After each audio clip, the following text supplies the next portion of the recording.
The last cupola celebrates the miracle of Pentecost. The Holy Spirit, portrayed as usual as a dove, hovers over the empty throne which has been prepared for the return of Christ. He inspires the 12 apostles. Silver rays shoot from the center of the cupola outwards onto the disciples of Christ. As the Bible describes it, they saw what seemed to be tongues of fire that separated and came to rest on each of them. The Holy Spirit gives the apostles the power to speak all languages and spread the gospel among the peoples of the world, whose names are listed on the mosaic. This mosaic is one of the oldest in St. Mark's and is again typically Byzantine. True to the tradition of Eastern churches, each of the figures stands alone, isolated from each other, in strictly stylized poses. They're not intended to portray realistic scenes, but rather to encourage reflection.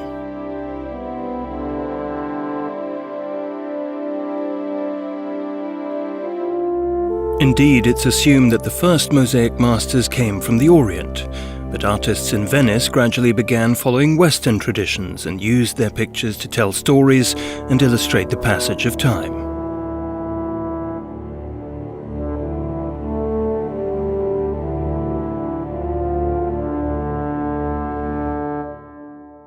This development is particularly evident in the baptistry, donated during the Gothic era by the famous Doge Andrea Dandolo.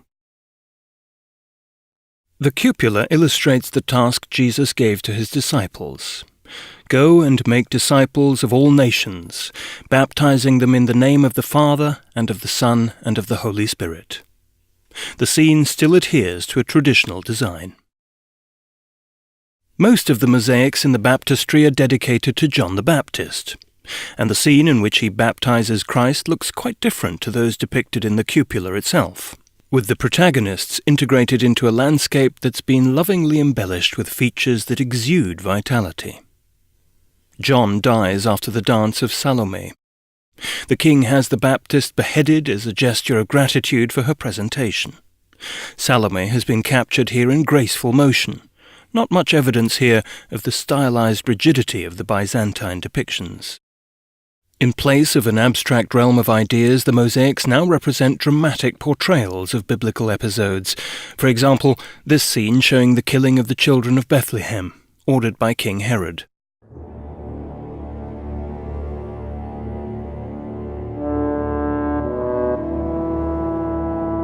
The mosaics in the basilica's main interior space were also extended again and again over the centuries.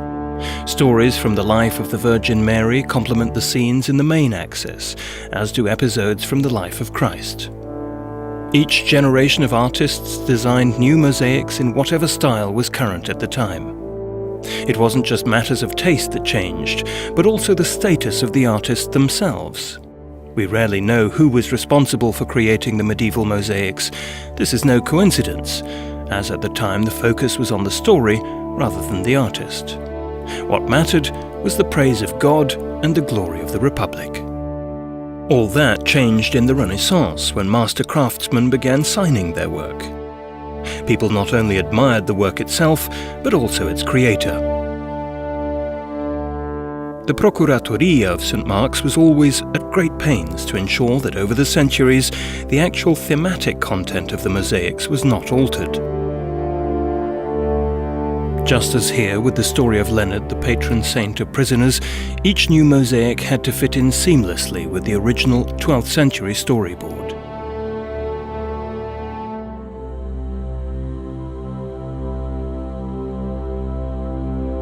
The same rules applied even to ingenious masters such as the eternally popular Titian. He was also bound to adhere to original material, for example in his designs for the beautiful sacristy ceiling.